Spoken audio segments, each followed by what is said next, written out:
Oh, for that warning voice, which he who saw the apocalypse heard cry in heaven aloud, then when the dragon, put to second rout, came furious down to be revenged on men. Woe to the inhabitants on earth, that now, while time was, our first parents had been warned the coming of their secret foe, and scaped haply, so scaped his mortal snare. For now Satan, now first inflamed with rage, came down, the tempter ere the accuser of mankind, to wreak on innocent frail man his loss of that first battle, and his flight to hell. Yet not rejoicing in his speed, though bold, far off, and fearless, nor with cause to boast begins his dire attempt, which nigh the birth now rolling boils in his tumultuous breast, and like a devilish engine back recoils upon himself. Horror and doubt distract his troubled thoughts, and from the bottom stir the hell within him, for within him hell he brings, and round about him. Nor from hell one step no more than from himself can fly by change of place. Now conscience wakes despair that slumbered, wakes the bitter memory of what he was, what is, and what must be worse. Of worse deeds, worse suffering must ensue. Sometimes towards Eden, which now in his view lay pleasant, his grieved look he fixes sad. Sometimes towards heaven, and the full blazing sun, which now sat high in his meridian tower. Then much revolving, thus in sighs began, O thou that with surpassing glory crowned looks from thy sole dominion like the God of this new world, at whose sight all the stars hide their diminished heads, to thee I call, but with no friendly voice, and add thy name, O Sun, to tell thee how I hate thy beams that bring to my remembrance from what state I fell, how glorious once above thy sphere, till pride and worse ambition threw me down, warring in heaven against heaven's matchless king. Ah, wherefore? He deserved no such return from me, whom he created what I was in that bright eminence, and with his good upbraided none, nor was his service hard. What could be less than to afford him praise, the easiest recompense, and pay him thanks how due? Yet all his good proved ill in me, and wrought but malice. Lifted up so high I stained subjection, and thought one step higher would set me highest, and in a moment quit the debt immense of endless gratitude, so burdensome, still paying, still to owe. Forgetful what from him I still received, and understood not that a grateful mind by owing owes not, but still pays, at once indebted and discharged. What burden then? Oh, had his powerful destiny ordained me some inferior angel, I had stood then happy. No unbounded hope had raised ambition, yet why not? Some other power as great might have aspired, and me, though mean, drawn to his part. But other powers as great fell not, but stand unshaken from within or from without, to all temptations armed. Hadst thou the same free will and power to stand? Thou hadst. Whom hast thou then or what to accuse, but heaven's free love dealt equally to all? Be then his love accursed, since love or hate to me alike it deals eternal woe. Nay, cursed be thou, since against his thy will chose freely what it now so justly rues. Me miserable, which way shall I fly, infinite wrath and infinite despair? Which way I fly is hell, myself am hell, and in the lowest deep, a lower deep still threatening to devour me opens wide, to which the hell I suffer seems a heaven. Oh, then at last relent! Is there no place left for repentance, none for pardon left? None left but by submission, and that word disdain forbids me, and my dread of shame among the spirits beneath, whom I seduced with other promises and other vaunts than to submit, boasting I could subdue the omnipotent. Ay me, they little know how dearly I abide that boast so vain. Under what torments inwardly I groan, while they adore me on the throne of hell, with diadem and sceptre high advance, the lower still I fall, only supreme in misery. Such joy ambition finds. But say I could repent, and could obtain by act of grace my former state, how soon would height recall high thoughts, how soon unsay what feigned submission swore, ease would recant vows made in pain as violent and void. For never can true reconcilement grow where wounds of deadly hate have pierced so deep, which would but lead me to a worse relapse and heavier fall. So should I purchase dear, short intermission bought with double smart. This knows my punisher. Therefore, as far from granting he as I from begging peace, all hope excluded thus, behold instead of us outcast, exiled, his new delight, mankind created, and for him this world. So farewell hope. And with hope, farewell fear, farewell remorse. All good to me is lost. Evil, be thou my good. By thee at least divided empire with heaven's king I hold, by thee. And more than half, perhaps, will reign, as man ere long in this new world shall know. Thus while he spake, each passion dimmed his face, thrice changed with pale ire, envy, and despair, which marred his borrowed visage, and betrayed him counterfeit, if any eye beheld. For heavenly minds, from such distempers foul, are ever clear, whereof he soon aware, each perturbation smoothed with outward calm, artificer of fraud. And was the first that practised falsehood under saintly show, deep malice to conceal, couched with revenge. Yet not enough had practised to deceive, Uriel once warned, whose eye pursued him down the way he went, and on the Assyrian mount saw him disfigured more than could befall spirit of happy sort. His gestures fierce he marked, and mad demeanour, then alone, as he supposed, all unobserved, unseen. So on he fares, and to the border comes of Eden, where delicious paradise now nearer crowns with her enclosure green as with a rural mound the champaign head of a steep wilderness, whose hairy sides with thicket overgrown, grotesque and wild, access denied. And overhead upgrew insuperable height of loftiest shade, cedar and pine and fir and branching palm, a sylvan scene. And as the ranks ascend, shade above shade, a woody theatre of stateliest view. Yet higher than their tops, the verdurous wall of paradise upsprung, which to our general sire gave prospect large into his nether empire neighbouring round. And higher than that wall, a circling row of goodliest trees, loaden with fairest fruit, blossoms and fruits at once, of golden hue appeared, with gay enamelled colours mixed, on which the sun more glad impressed his beams than in fair evening cloud or humid bow when God hath showered the earth. So lovely seemed that landscape. And of pure, now purer air meets his approach, and to the heart inspires vernal delight and joy, able to drive all sadness but despair. Now gentle gales, fanning their odoriferous wings, dispense native perfumes, and whisper whence they stole those balmy spoils. As when, to them who sail beyond the Cape of Hope, and now are past Mozambique, off at sea northeast winds blow Sabaean odours from the spicy shore of Araby the Blest.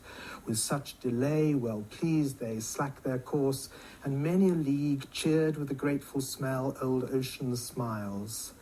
So entertained those odorous sweets the fiend, who came their bane, though with them better pleased than Asmodeus with the filthy fume that drove him, though enamoured, from the spouse of Tobit's son, and with a vengeance sent from Media's post to Egypt, there fast bound.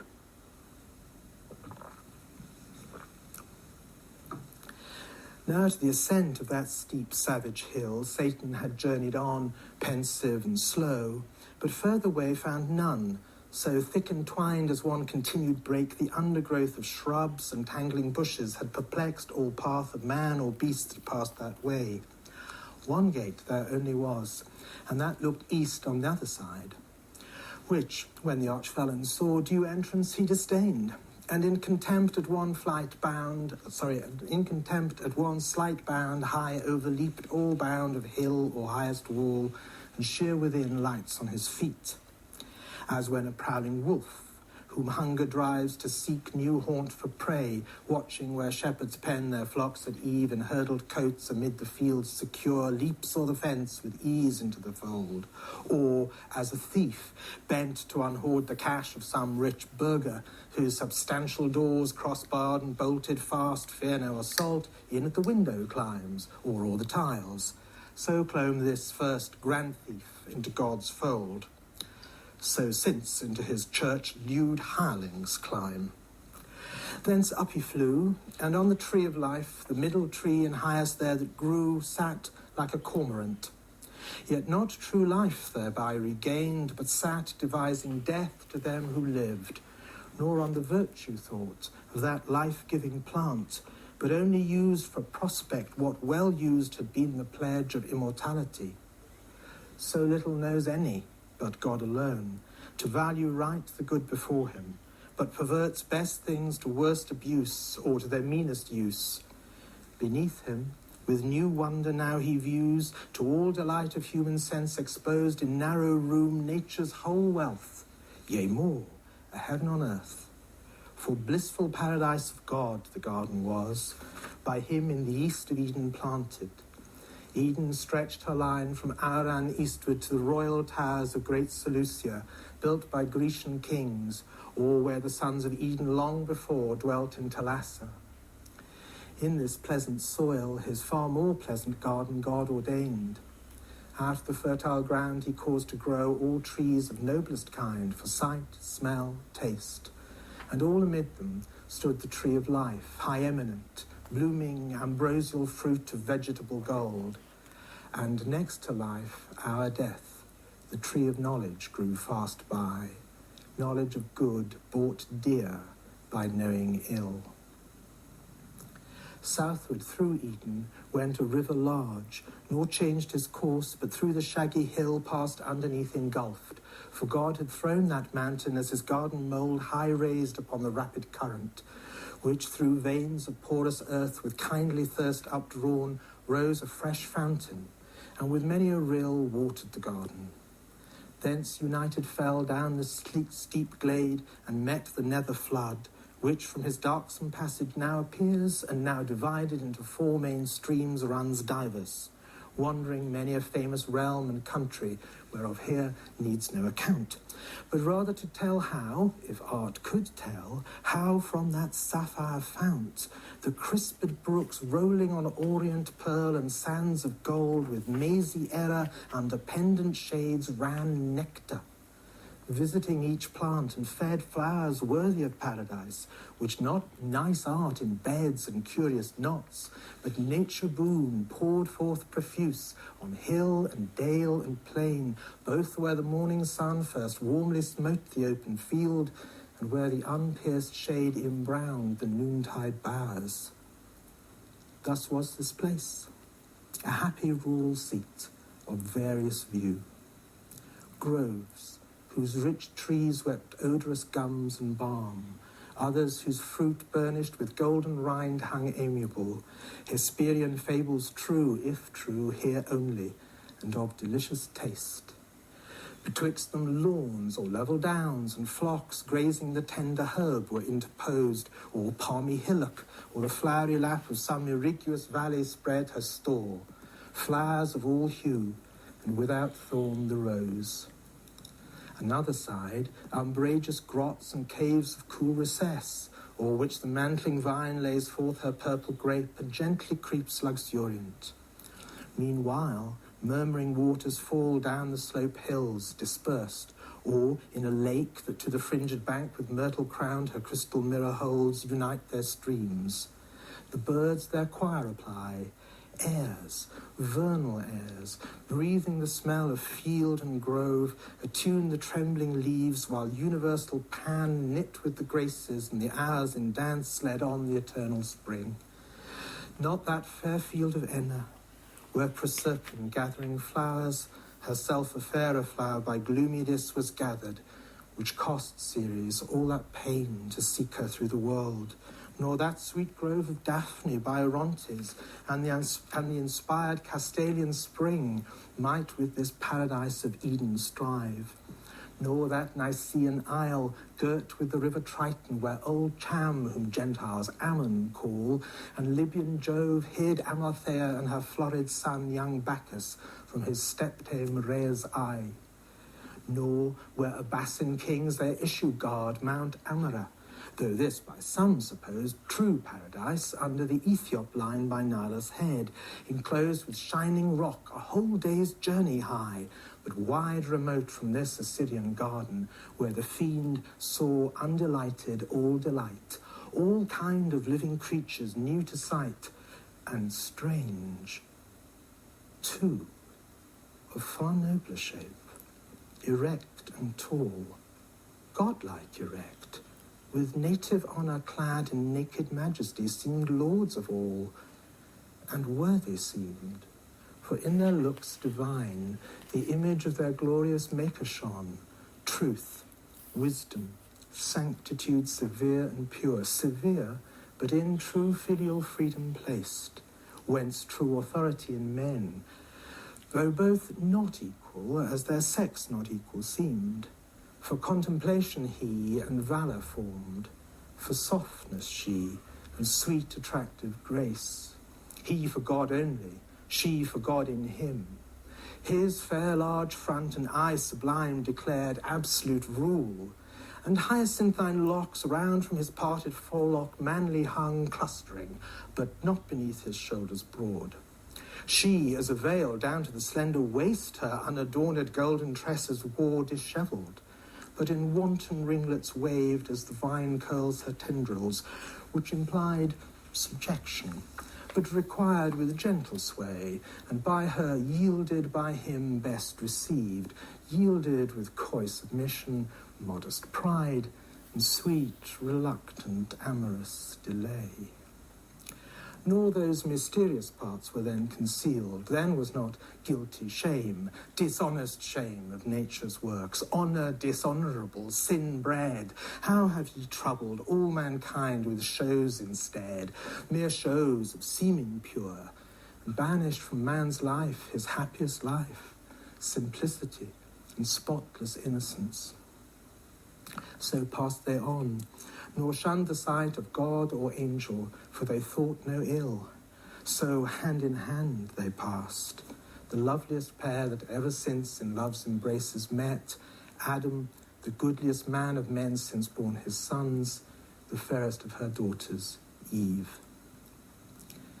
Under a tuft of shade that on a green stood whispering soft, by a fresh fountainside they sat them down, and after no more toil of their sweet gardening labour than sufficed to recommend cool zephyr and made ease more easy, wholesome thirst and appetite more grateful, to their supper fruits they fell, nectarine fruits, which the compliant boughs yielded them sidelong, as they sat recline on the soft downy bank damasked with flowers.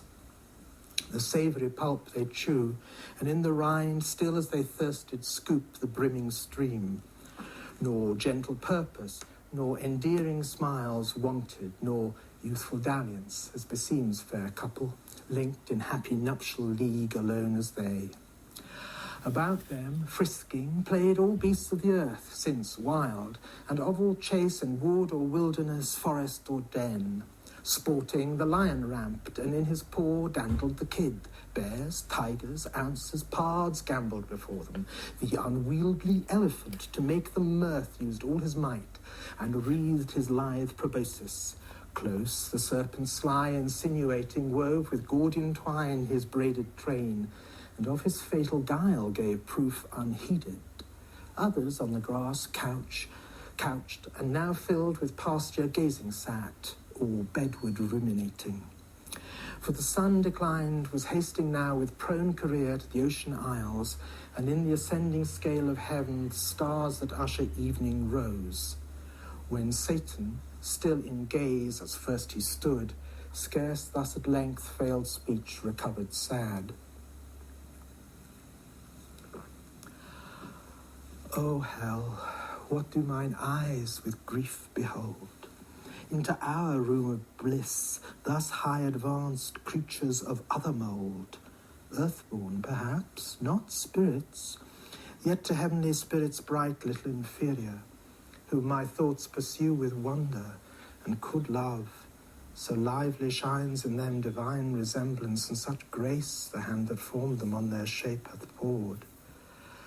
Ah, gentle pair, ye little think how nigh your change approaches, when all these delights will vanish, and deliver ye to woe, more woe, the more your taste is now of joy.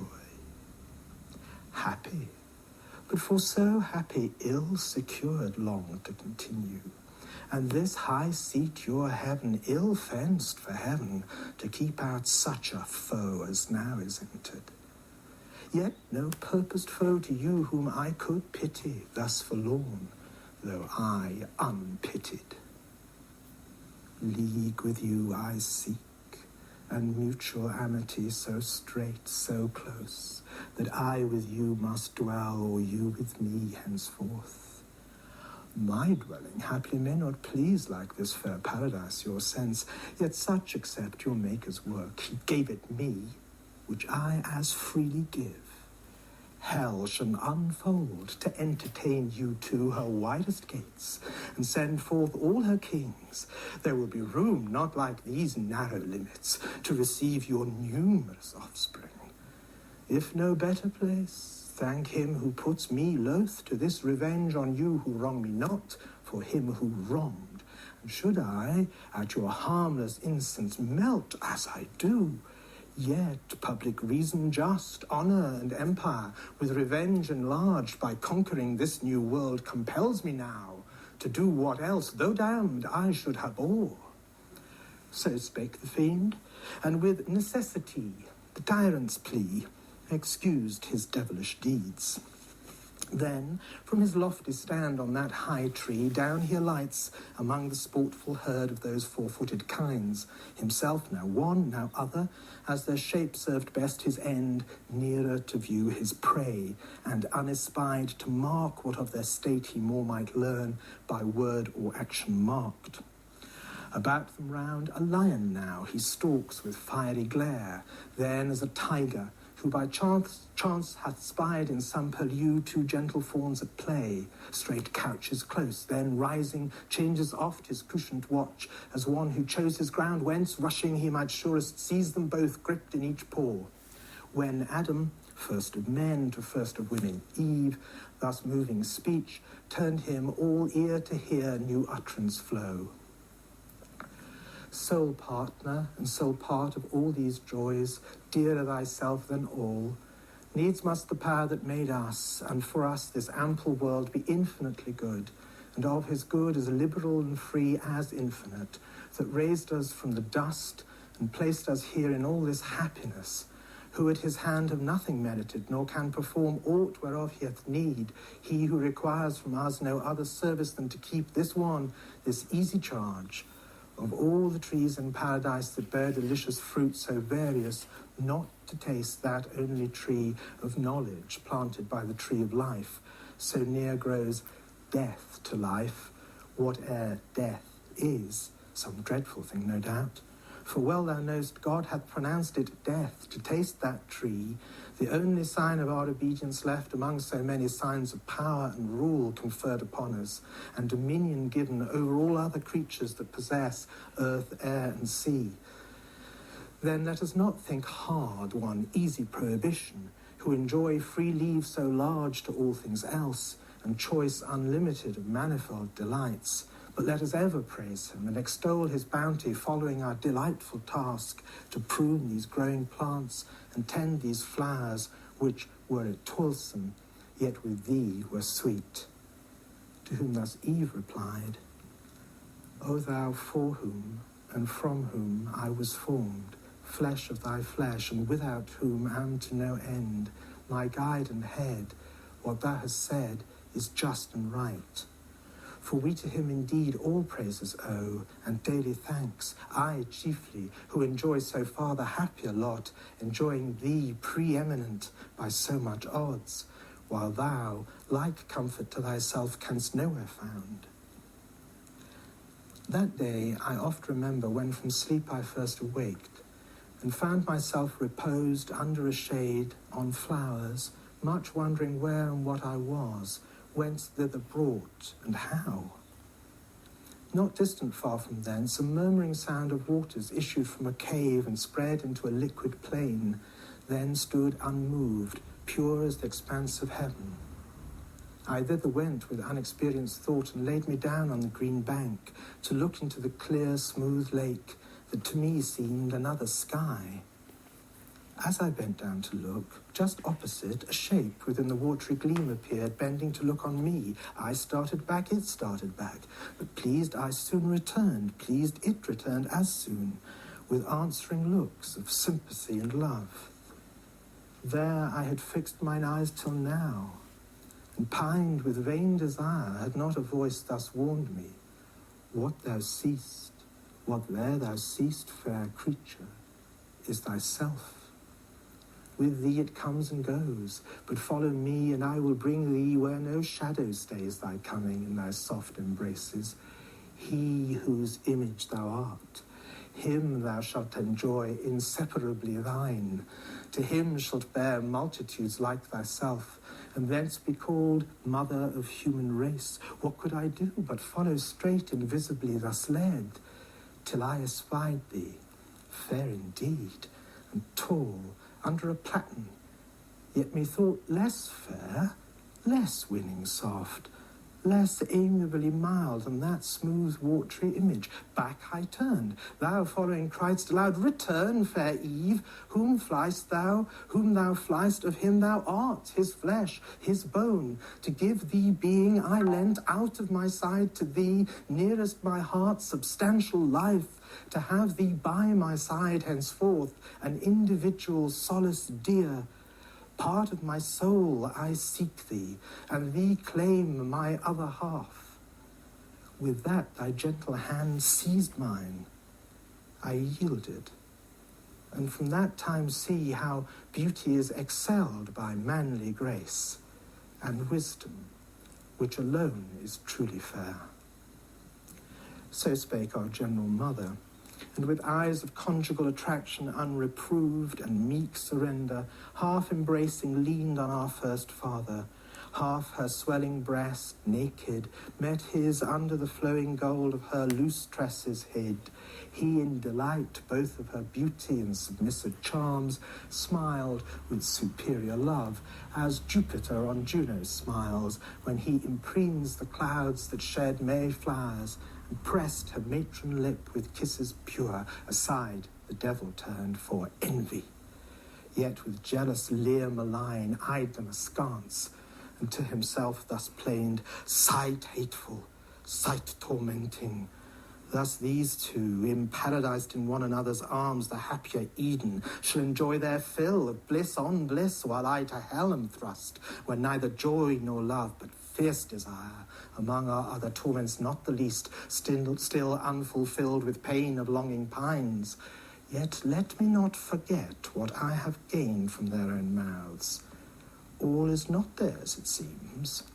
One fatal tree there stands of knowledge called, forbidden them to taste.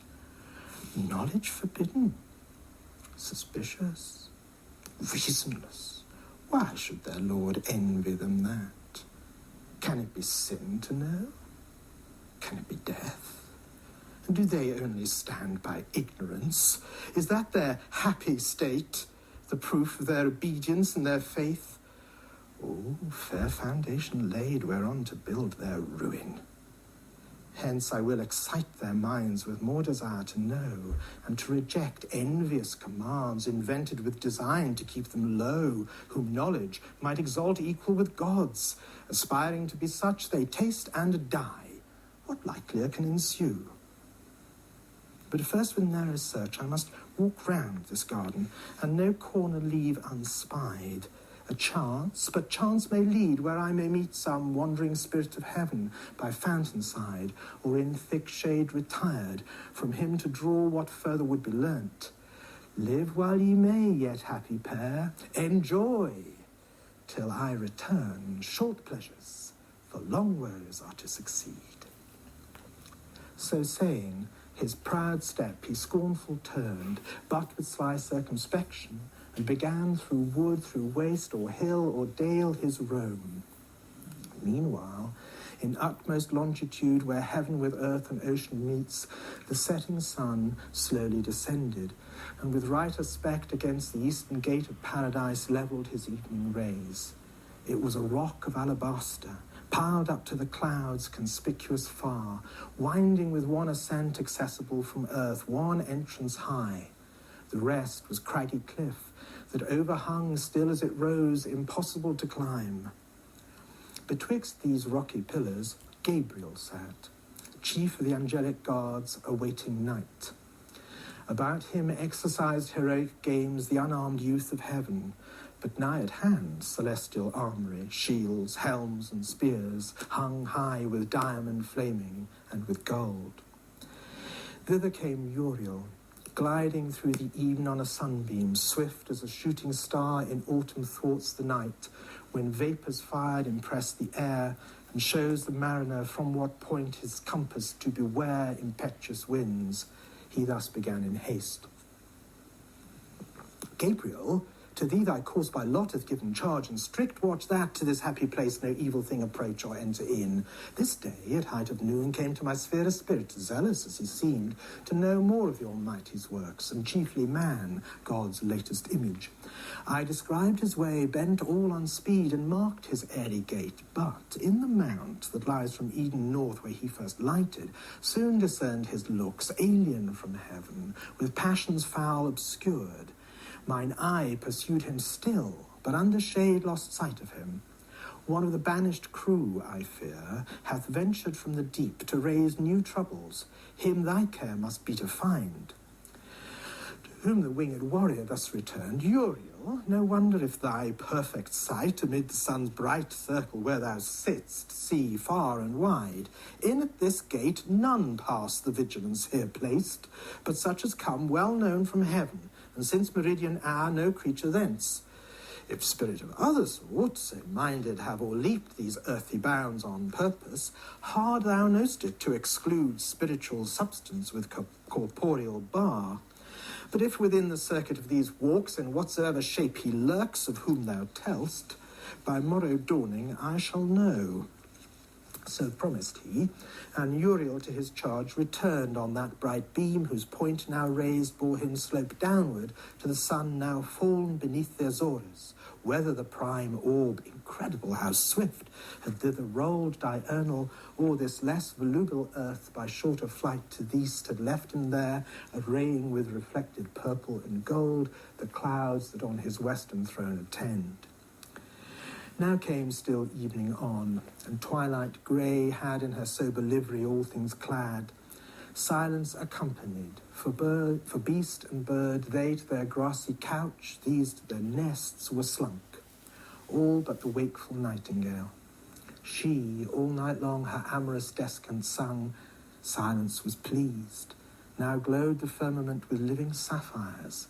Hesperus that led the starry host rode brightest, till the moon, rising in clouded majesty, at length apparent queen, unveiled her peerless light, and o'er the dark her silver mantle threw. When Adam thus to Eve, fair consort, thou of night and all things now retired to rest, mind us of like repose, since God hath set labour and rest as day and night to men successive, and the timely dew of sleep, now falling with soft slumbrous weight, inclines our eyelids. Other creatures all day long rove idle, unemployed, and less need rest. Man hath his daily work of body or mind appointed, which declares his dignity, and the regard of heaven on all his ways, while other animals unactive range, and of their doings God takes no account. Tomorrow, ere fresh morning streak the east with first approach of light, we must be risen, and at our pleasant labour, to reform yon flowery arbours, yonder alleys green, our walks at noon with branches overgrown that mock our scant manuring, and require more hands than ours to lop their wanton growth. Those blossoms also, and those dropping gums that lie bestrewn unsightly and unsmooth, ask riddance, if we mean to tread with ease. Meanwhile, as nature wills, night bids us rest. To whom thus Eve, with perfect beauty adorned, my author and disposer, what thou bidst unargued I obey. So God ordains, God is thy law, thou mine. To know no more is woman's happiest knowledge and her praise. With thee conversing I forget all time, all seasons and their change, all please alike. Sweet is the breath of morn, her rising sweet with charm of earliest birds. Pleasant the sun when first on this delightful land he spreads his orient beams, on herb, tree, fruit and flower glistering with dew. Fragrant the fertile earth after soft showers, and sweet the coming on of grateful evening mild. Then silent night with this her solemn bird, and this fair moon, and these the gems of heaven her starry train. But neither breath of morn when she ascends with charm of earliest birds, nor rising sun on this delightful land, nor herb, fruit, flower glistering with dew, nor fragrance after showers, nor grateful evening mild, nor silent night with this her solemn bird, nor walk by moon or glittering starlight, without thee is sweet. But wherefore all night long shine these, for whom this glorious sight, when sleep hath shut all eyes? To whom our general ancestor replied, Daughter of God and man, accomplished Eve, those have their course to finish round the earth by morrow evening, and from land to land in order, though to nations yet unborn, ministering light prepared, they set and rise, lest total darkness should by night regain her old possession and extinguish life in nature and all things, which these soft fires not only enlighten, but with kindly heat of various influence ferment and warm, temper or nourish, or in part shed down their stellar virtue on all kinds that grow on earth, made hereby apter to receive perfection from the sun's more potent ray. These then, though unbeheld in deep of night, shine not in vain, nor think, though men were none, that heaven would want spectators, God want praise. Millions of spiritual creatures walk the earth unseen, both when we wake and when we sleep. All these with ceaseless praise his works behold both day and night. How often from the steep of echoing hill or thicket have we heard celestial voices to the midnight air, sole or responsive each to other's note, singing their great Creator. Oft in bands while they keep watch or nightly rounding walk with heavenly touch of instrumental sounds in full harmonic number joined, their songs divide the night and lift our thoughts to heaven. Thus talking, hand in hand, alone they passed on to their blissful bower.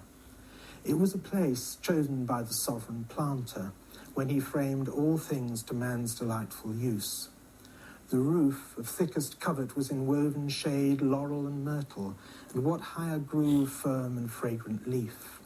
On either side, acanthus, and each odorous bushy shrub fenced up the verdant wall. Each beauteous flower, iris all hues, roses and jessamine reared high their flourished heads between, and wrought mosaic. Underfoot the violet, crocus, and hyacinth with rich inlay broidered the ground, more coloured then with stone of costliest emblem. Other creature here, beast, bird, insect, or worm durst enter none, such was their awe of man. In shadier bower, more sacred and sequestered, though but feigned, Pan or Sylvanus never slept, nor nymph nor faunus haunted.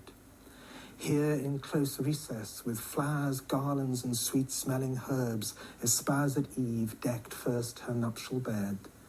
And heavenly choirs the Hymenaeans sung what day the genial angel to our sire brought her in naked beauty more adorned, more lovely than Pandora, whom the gods endowed with all their gifts, and, oh, too like, in sad event, when the unwiser son of Japhet, brought by Hermes, she ensnared mankind with her fair looks, to be avenged on him who had stole Jove's authentic fire.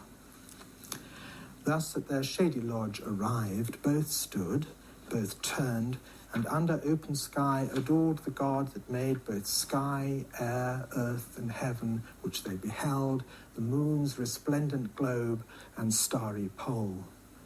Thou also madest the night, maker omnipotent, and thou the day, which we in our appointed work employed have finished, happy in our mutual help and mutual love, the crown of all our bliss ordained by thee, and this delicious place for us too large, where thy abundance wants partakers, and uncropped falls to the ground. But thou hast promised from us two a race to fill the earth, who shall with us extol thy goodness infinite, both when we wake and when we seek, as now, thy gift of sleep. This said, unanimous, and other rites observing none but adoration pure, which God likes best, into their inmost bower handed they went. And eased the putting off these troublesome disguises which we wear, straight side by side were laid, nor turned, I ween, Adam from his fair spouse, nor Eve the rites mysterious of connubial love refused. Whatever hypocrites austerely talk of purity and place and innocence, defaming as impure what God declares pure, and commands to some, leaves free to all. Our Maker bids increase, who bids abstain but our destroyer, foe to God and man? Hail, wedded love, mysterious law, true source of human offspring, sole propriety in paradise of all things common else. By thee adulterous lust was driven from men among the bestial herds to range. By thee founded in reason, loyal, just, and pure, relations dear, and all the charities of father, son, and brother first were known. Far be it that I should write thee sin or blame, or think thee unbefitting holiest place, perpetual fountain of domestic sweets, whose bed is undefiled and chaste pronounced, present or past, as saints and patriarchs used. Here love his golden shafts employs, here lights his constant lamp, and waves his purple wings, reigns here and revels, not in the bought smile of harlots, loveless, joyless, unendeared, casual fruition, nor in court amour, mixed dance, or wanton mask, or midnight ball, or serenade, which the starved lover sings to his proud fair, best quitted with disdain. These, lulled by nightingales, embracing, slept, and on their naked limbs the flowery roof showered roses, which the morn repaired. Sleep on, blessed pair, and oh, yet happiest if ye seek no happier state, and know to know no more. Now had night measured with her shadowy cone halfway uphill this vast sublunar vault, and from their ivory port the cherubim, forth issuing at the customed hour, stood armed to their night watches in warlike parade, when Gabriel, to his next in power, thus spake. Uziel, half these draw off, and coast the south with strictest watch. The other wheel the north. Our circuit meets full west. As flame they part, half wheeling to the shield, half to the spear. From these, two strong and subtle spirits he called, that near him stood, and gave them thus in charge. Ithuriel and Zephon, with winged speed, search through this garden, leave unsearched no nook, but chiefly where those two fair creatures lodge, now laid perhaps asleep, secure of harm. This evening, from the sun's decline, arrived who tells of some infernal spirit seen hitherward bent, who could have thought, escaped the bars of hell on errand bad, no doubt. Such where ye find, seize fast, and hither bring. So saying, on he led his radiant files, dazzling the moon. These to the bower direct in search of whom they sought.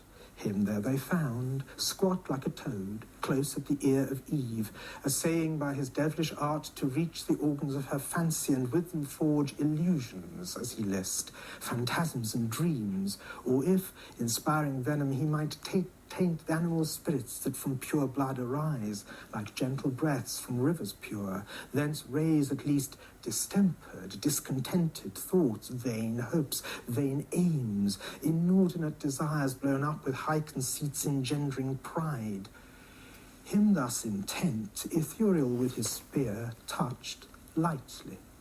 For no falsehood can endure touch of celestial temper, but returns of force to his own likeness. Up he starts, discovered and surprised, as when a spark lights on a heap of nitrous powder, laid fit for the ton from magazine to store against a rumoured war, the smutty grain with sudden blaze diffused inflames the air, so started up in his own shape the fiend. Back stepped those two fair angels, half amazed, so sudden to behold the grisly king, yet thus unmoved with fear, accost him soon. Which of those rebel spirits adjudged to hell comest thou? Escaped thy prison and transformed? Why satst thou like an enemy in wait here, watching at the head of these that sleep? Know ye not then, said Satan, filled with scorn, know ye not me? You knew me once, no mate for you. There, sitting where ye durst not soar, not to know me argues yourselves unknown, the lowest of your throng. Or if ye know, why ask ye? And superfluous begin your message, like to end as much in vain. To whom thus Zephon, answering scorn with scorn, think not, revolted spirit, thy shape the same, or undiminished brightness to be known as when thou stoodst in heaven upright and pure. That glory then, when thou no more wast good, departed from thee. And thou resemblest now thy sin and place of doom, obscure and foul. But come, for thou be sure shalt give account to him who sent us, whose charge is to keep this place inviolable, and these from harm. So spake the cherub, and his grave rebuke, severe in youthful beauty, added grace invincible.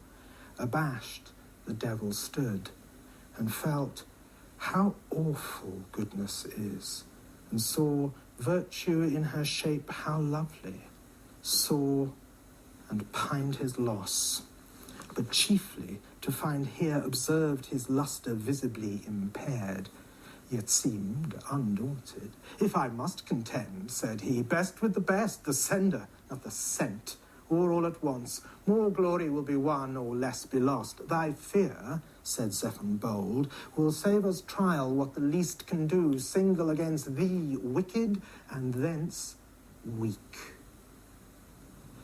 The fiend replied not, overcome with rage, but like a proud steed reined, went haughty on, champing his iron curb. To strive or fly he held it vain, or from above had quelled his heart, not else dismayed. Now drew they nigh the western point, where those half-rounding guards just met, and closing stood in squadron joined, awaiting next command. To whom their chief, Gabriel from the front, thus called aloud, O friends, I hear the tread of nimble feet hasting this way, and now by glimpse discern Ithuriel and Zephon through the shade, and with them comes the third, of regal port but faded splendour one, who by his gait and fierce demeanour seems the prince of hell, not likely to part hence without contest. Stand firm, for in his look defiance lowers. He scarce had ended, when those two approached and brief related whom they brought, where found, how busied, in what form and posture couched.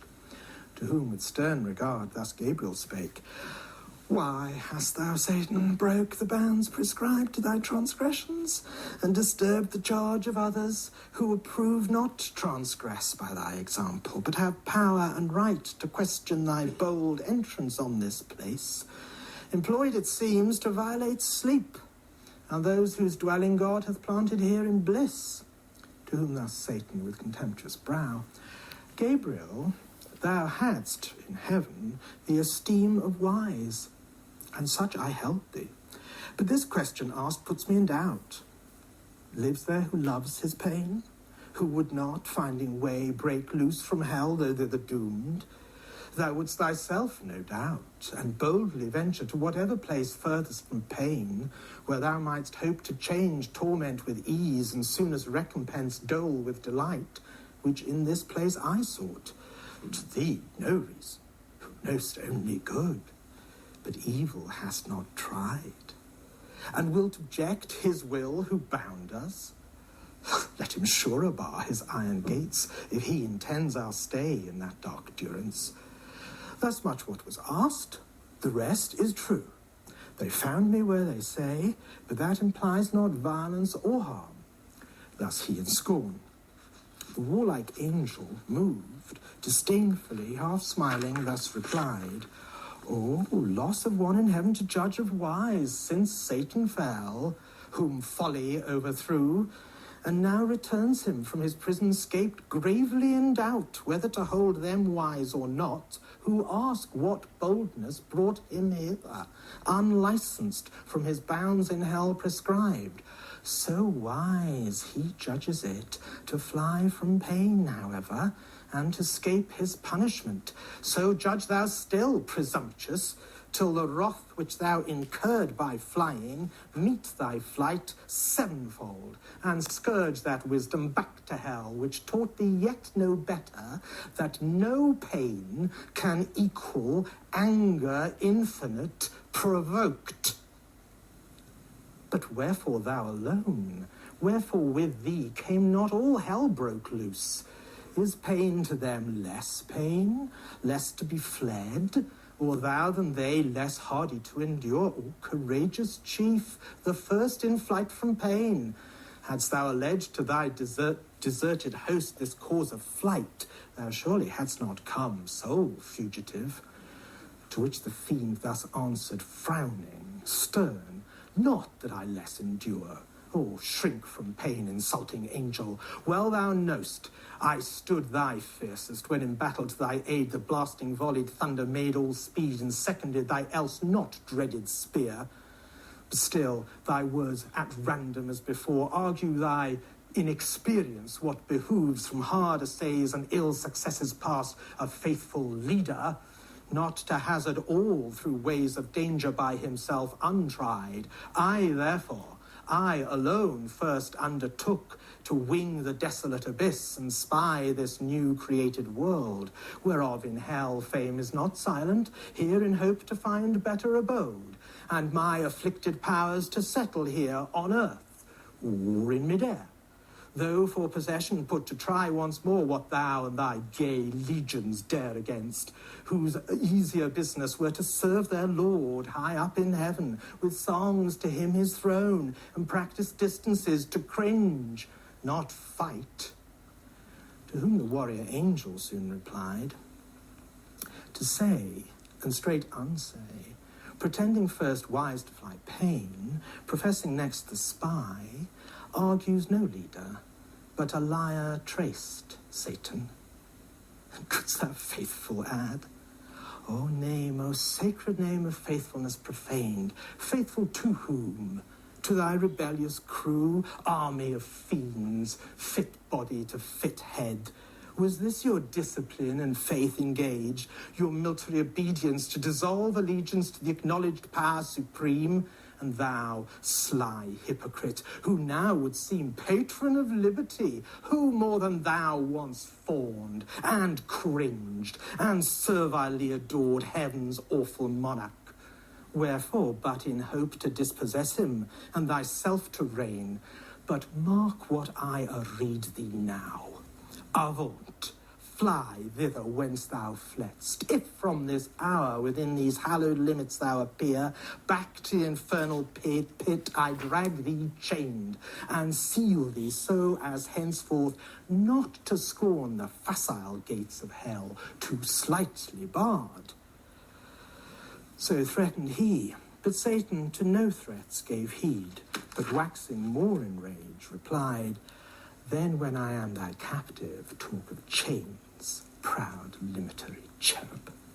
But ere then, far heavier load thyself expect to feel from my prevailing arm. Though heaven's king ride on thy wings, and thou with thy compeers, used to the yoke, drawest his triumphant wheels in progress through the road of heaven star-paved. While thus he spake, the angelic squadron bright turned fiery red, sharpening in mooned horns their phalanx, and began to hem him round with ported spears, as thick as when a field of Ceres ripe for harvest waving bends her bearded grove of ears, which way the wind sways them. The careful ploughman doubting stands, lest on the threshing floor his hopeful sheaves prove chaff. On the other side, Satan, alarmed, collecting all his might, dilated stood, like Tenerife or Atlas unremoved. His stature reached the sky, and on his crest sat horror plumed, nor wanted in his grasp what seemed both spear and shield. Now dreadful deeds might have ensued, nor only paradise in this commotion, but the starry cope of heaven perhaps, or all the elements at least had gone to rack, disturbed and torn with violence of this conflict, had not soon the Eternal, to prevent such horrid fray, hung forth in heaven his golden scales, yet seen betwixt Astrea and the Scorpion sign, wherein all things created first he weighed, the pendulous round earth with balanced air in counterpoise. Now ponders all events, battles and realms. In these he put two weights, the sequel each of parting and of fight. The latter quick up flew and kicked the beam, which Gabriel spying thus bespake the fiend, Satan, I know thy strength, and thou knowst mine, neither our own, but given. What folly, then, to boast what arms can do, since thine no more than heaven permits, nor mine, though doubled now to trample thee as Maya. For proof look up, and read thy lot in yon celestial sign where thou art weighed, and shown how light, how weak, if thou resist. The fiend looked up, and knew his mantis scale aloft, nor more, but fled murmuring, and with him fled the shades of night.